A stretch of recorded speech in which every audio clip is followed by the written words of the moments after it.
Assalamualaikum warahmatullahi wabarakatuh.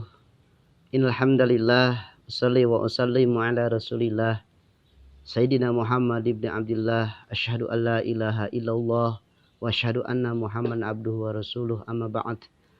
Berjumpa kembali dalam channel VTV Indonesia dalam acara Cahaya Ilmu, insyaallah bermanfaat. Hamba-hamba Allah yang dirahmati Allah Subhanahu wa taala, mudah-mudahan hari ini kita diberikan oleh Allah Subhanahu wa taala kesehatan dan keafiatan dalam setiap kita melakukan aktivitas dalam seharian. Allah berikan anugerah kesehatan selalu. Bersyukur kepada Allah Subhanahu wa taala dapat berjumpa kembali dalam Cahaya Ilmu. Mudah-mudahan semuanya ada dalam lindungan Allah Subhanahu wa taala jalla jalaluh. Bersalawat kepada baginda Nabi Muhammad sallallahu alaihi wasallam. Insyaallah kita mendapatkan syafaat dari beliau. Insyaallah kita mendapatkan kebahagiaan di dunia wal akhirah. Teman-teman VTV Indonesia di mana saja berada, dan juga umat baginda Nabi Muhammad SAW di mana saja berada, dalam kesempatan kali ini alhamdulillah kita dapat berjumpa dalam waktu di siang hari. Saya akan menjawab beberapa pertanyaan dari hamba-hamba Allah yang masuk dalam kolom komentar dan juga dari Instagram dan dari juga WA ke saya pribadi dan juga ke teman-teman VTV. Hamba-hamba Allah yang dirahmati Allah Subhanahu wa taala, singkat kata dalam pertemuan ini kita lanjut langsung membacakan pertanyaan. Dari hamba Allah di Jakarta, Assalamualaikum warahmatullahi wabarakatuh. Waalaikumsalam warahmatullahi wabarakatuh. Selamat siang Pak, selamat siang. Mudah-mudahan kita dalam lindungan Allah Subhanahu wa taala. Yang mau ditanyakan, apakah ada batas terendah dalam hitungan atau paling sedikit untuk hitungan zakat mal? Terima kasih. Wassalamualaikum warahmatullahi wabarakatuh. Di sini ada yang dinamakan batas terendah pertanyaannya. Sudah diatur oleh para ulama dari semenjak dahulu, dan juga negara Indonesia pun mengesahkan tentang zakat mal itu 2,5% paling sedikit. Kalau kita mau banyak lebih baik. Zakat mal adalah pensucian harta kita dari harta yang kita punya. Contoh, kita mempunyai harta dari jual beli rumah, atau kita punya harta dengan jual beli bahan sembako, atau kita punya harta dari emas kita, atau harta yang diambil dari perut bumi, batu bara, tambang, apa segala macam, emas dan perak, itu 2,5% harus kita keluarkan. Zakat mal ini terhitung ketika kita mendapatkan nilai daripada hasil penjualan atau hasil daripada harta kita tersebut. Dan itu tidak ada waktunya. Di setiap menjelang kita mau mengeluarkan, umpamanya itu mau per bulan, mau per minggu, mau per tahun, silahkan. Karena itu tidak ada batas waktunya, tidak seperti kita zakat fitrah. Dan adapun zakat mal itu sangat sekali berguna, bermanfaat untuk hamba-hamba Allah yang fakir. Satu, hamba Allah yang fakir, kalau kita keluarin zakat mal kita itu sangat bermanfaat. Bagaimana yang fakir itu? Identiknya adalah yang fakir orang yang tidak punya apa-apa, hidupnya sengsara. Beda dengan orang yang miskin. Kalau orang miskin adalah dia punya rumah, punya tempat untuk bernaung, tetapi dia tidak cukup untuk kehidupannya sehari-hari. Boleh kita kasih yang dinamakan zakat mal. Yang kedua, orang yang gorimin. Gorimin itu orang yang punya utang banyak, kehidupannya sengsara dengan hutangnya. Boleh kita bantu dengan zakat mal. Yang ketiga adalah orang yang dinamakan fisabilillah, orang yang berjuang di jalan Allah. Itu boleh kita keluarkan zakat mal kita dikasih sama orang yang fisabilillah. Terus apalagi orang yang hidupnya di pondok pesantren, contoh anak-anak yatim dan menghafal Al-Quran, belajar ilmu, itu boleh kita kasih dengan zakat mal yang kita keluarkan 2,5% dari hitungan yang bermanfaat dengan harta kita. Contoh, harta kita itu tidak dijual, tapi kita mau zakatin boleh. Harta kita 27 gram emas berkarat, 2,5%-nya berapa kita keluarin. Nanti perhitungannya itu sesuai dengan kaidah-kaidah, kaifiah para ulama. Kita lanjut nanti insya Allah bahasanya lebih konkret, lebih melebar di pembahasan zakat mal. Mohon izin, mohon maaf karena waktunya terbatas. Kita lanjut pertanyaan yang kedua. Dari Bapak Faiz di Condet. Assalamualaikum warahmatullahi wabarakatuh. Selamat siang Pak Ustadz. Selamat siang Pak. Mudah-mudahan kita dalam lindungan Allah Subhanahu wa taala jalla jalaluhu ya. Diberikan kesehatan, diberikan rezeki yang berlimpah. Untuk berdoa setelah sholat seperti saya selalu menggunakan bahasa Indonesia, apakah dibolehkan? Terima kasih Pak Ustadz. Wassalamualaikum warahmatullahi wabarakatuh. Boleh Pak berdoa setelah kita sholat dengan bahasa Indonesia. Tapi lebih baiknya kita belajar dengan bahasa Arab yang kawarid di dalam Al-Quran. Seperti doanya yang kita sering dengar, Rabbana atina fid dunya hasanah wa fil akhirati hasanah wa qina azabannar. Karena afdhalud doa bil arabiyah. Afdolnya berdoa, keutamaan berdoa adalah dengan membacakan doa tersebut dengan bahasa Arab. Kecuali kalau kita nggak mampu. Tetapi yang paling afdol berdoa itu adalah sesuai dengan diajarkan Nabi kita, Nabi Muhammad SAW yang termaktub dalam Al-Quran. Seperti doanya Nabi Adam alaihissalam. Robi ini zalamtu nafsi faghfirli dan bila inta subhana ini kuntu minadz dzalimin. Boleh aja. Tetapi lebih afdolnya kita berdoa dengan bahasa Arab atau dengan kaidah-kaidah doa yang sudah dimaktub oleh para ulama-ulama salafus saleh. Karena itu lebih identik. Kenapa Pak? Karena ada satu pepatah mengatakan berdoalah apa doa tersebut yang sudah malaikat sering dengar. Contoh doanya para solihin. Robbi zidna ilman nafi'an wa amalan mutaqabbalan wa jasadan muta'afian wa waladan solihan wa rizqan halan thayyiban upamanya. Rabbana hab lana min azwajina wa dzurriyyatina wa qurrata a'yun waj'alna lil muttaqina imama, atau Rabbana ftah bainana wa baina qaumina. Terserah doa yang mana, tapi kita pilih dan hafalkan doa tersebut. Kalau tidak bisa tolong belajar, karena belajar adalah baik walaupun kita di masa tua. Karena tidak ada waktu yang terlambat kalau kita mau untuk belajar. Insya Allah boleh saja untuk ibtida, permulaan kita berdoa kepada Allah dengan bahasa Indonesia. Allah maha mengerti, tetapi lebih baik kita dengan bahasa Arab. Mungkin itu aja Pak ya, karena waktu yang sangat terbatas.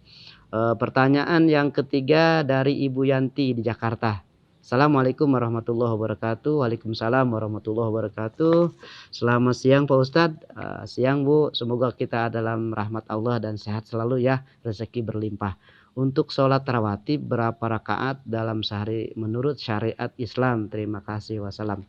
Berarti sholat rawatib di sini sholat sunnah rawatib ya. Sholat sunnah rawatib itu adalah 12 rakaat. Menurut syariat agama Islam, terhitung dari kita sholat johor. Sholat johor ada perbedaan, ada 2 rakaat, ada 4 rakaat. Kalau kita mengerjakan ba'diyahnya 4 rakaat dan qobliyahnya 4 rakaat itu boleh. Kalau kita mengerjakan 2 rakaat qobliyah, mengerjakan ba'diyah 4 rakaat juga boleh. Maktubnya yang tertulis kebanyakan sunahnya 2 rakaat ba'da zuhur, 2 rakaat ba'da asar. Kita tinggal hitung. Insya Allah 12 rakaat sehari semalam syariat yang diajarkan oleh baginda Nabi Muhammad SAW. Itu aja Bu ya, mudah-mudahan bermanfaat. Kita diberikan hidayah oleh Allah Subhanahu wa taala menambah daripada ibadah kita yang wajib dengan ibadah sunnah kepada Allah Subhanahu wa taala. Karena sunnah ini adalah salah satu keuntungan bagi kita untuk mencapai daripada bertambahnya amaliyah kita. Insya Allah bermanfaat. Mudah-mudahan kita selalu diberikan hidayah, taufiknya bisa melakukan sholat rawatib ba'diyah dan qobliyah. Karena itu sangat sulit di zaman sekarang Bu. Kenapa sulit?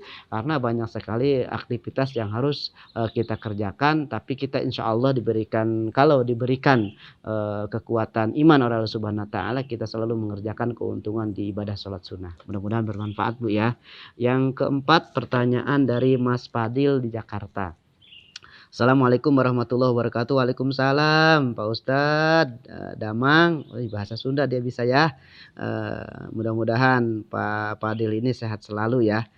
Pertanyaannya adalah apa hukumnya masuk ke tempat ibadah agama lain, sedang saya ada atau dapat kerjaan di tempat ibadah tersebut. Nah, ini pertanyaan yang sangat langka nih. Bapak-bapak yang dirahmati Allah Subhanahu wa taala, profesi pekerjaan apapun boleh yang tidak keluar dari syariat agama. Dimanapun kita bekerja boleh, tapi tidak yang keluar dari syariat agama yang dimaktub dalam Al-Quran dan hadis Nabi dan ijma ulama. Kalau bapak masuk ke tempat agama orang lain, ini niatnya apa nih? Niatnya usaha umpamanya menafkahi anak kita, selagi itu halal sebagai profesi kita boleh. Contoh umpamanya bapak sebagai pembetul AC ya, atau sound system, lain-lain lah itu. Kita bekerja sampai di situ saja. Kita tidak termasuk orang mantasabah biqaumin fahuwa minhum. Orang yang melakukan pekerjaan itu adalah sesuai dengan menyerupai orang itu, kecuali kalau bapak ngintip-ngintip tuh, ngintip-ngintip apa ya kerjaan orang selain daripada agama Islam ini, baca kitabnya, nyanyiannya, apanya segala macam. Setelah itu kita pulang ke rumah, kita hafalin, kita tiru-tiru tuh, itu nggak boleh. Kalau sebatas kita untuk mencari nafkah, dan nafkah itu yang kita lihat sebagai profesi yang halal menurut syariat, boleh saja. Tetapi kalau kita masuk ke agama orang lain berniat lain, nah itulah yang tidak dibolehkan. Karena Allah menegaskan dalam ayatnya lakum dinukum waliyadin.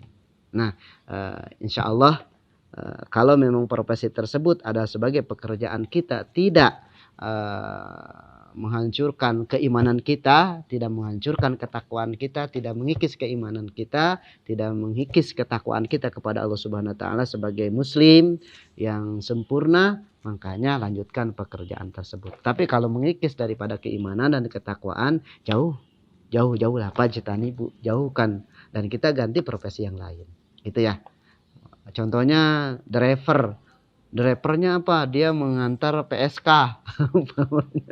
PSK. Dia tahu itu bahwa PSK yang dia antar, orang yang dia antar itu perbuatannya adalah luar agama, diantar terus, itu nggak boleh Pak, karena kita sudah tahu. Dan profesi yang kita antar itu kita tahu, oh dia wanita penghibur di malam hari, kita antar terus, nah itu nggak boleh. Atau kita jadi supir pribadi, nggak boleh. Karena kita sudah tahu. Subhanallah, profesi apapun boleh selagi profesi itu tidak menghalangi daripada ketakwaan, keimanan, dan tidak menghalangi ibadah kita kepada Allah Subhanahu wa taala jalla jalaluhu. Nah, ada dalam konteks zaman sekarang itu Pak, katanya kalau kita pilih-pilih pekerjaan, yang pekerjaan itu halalnya 100% susah. Makanya Pak, kita manusia yang beriman itu harus kuat dan harus cari pekerjaan yang halalnya 100%, karena itu akan sangat bermanfaat bagi kita. Karena harta yang kita tumpuk-tumpuk Pak, hasil kerja kita selama kita bekerja ini kita akan tinggalkan. Nah itulah akan menjadi satu hak waris bagi anak-anak kita. Kita nggak ikhlas Pak, kita nggak ridho ketika kita mewariskan kepada anak-anak kita adalah termasuk harta yang haram. Nauzubillahi min dzalik. Jauhkan dan dekatkan diri kita kepada Allah Subhanahu wa taala jalla jalaluhu. Mintalah sama Allah dengan sholat istikharah, dengan sholat hajat, tahajud, setiap malam kita minta pekerjaan yang terbaik bagi kehidupan kita, supaya kita dilindungi Allah Subhanahu wa taala dari pekerjaan yang buruk, pekerjaan yang jelek. Kita berdoa kepada Allah Subhanahu wa taala, mudah-mudahan kita termasuk orang-orang yang taat kepada Allah, menuruti daripada hadis baginda Nabi dan Al-Qur'an kita baca, kita talaah, kita lihat, kita murojaah, kita aplikasikan dalam kehidupan kita. Banyak loh Pak sekarang Al-Quran yang sudah diterjemahkan secara bahasa Indonesia. Kita lihat makna-makna, arti-artinya, kita aplikasikan dalam kehidupan. Insya Allah kita akan menjadi manusia-manusia yang diridho Allah Subhanahu wa taala. Insya Allah mudah-mudahan apa yang saya sampaikan hari ini bermanfaat bagi kita. Insya Allah apabila ada pertanyaan boleh ditulis di kolom komentar dan juga boleh langsung WhatsApp ke nomor VTV Indonesia. Terima kasih, mohon izin, mohon maaf apabila ada kesalahan penyampaian kata, itu adalah milik saya, kebenaran adalah milik Allah Subhanahu wa taala. Mohon izin, mohon maaf, salahnya milik saya. Mudah-mudahan saya nanti koreksi untuk ke depan apabila ada kata-kata yang salah. Saya terima koreksi kesalahan. Insya Allah saya adalah manusia biasa yang tidak luput salah dan dosa. Terima kasih, mohon izin, terima kasih. Semuanya sehat selalu dalam keadaan dilindungi Allah Subhanahu wa taala. Jaya, berkah, berkah, berkah. Wassalamualaikum warahmatullahi wabarakatuh.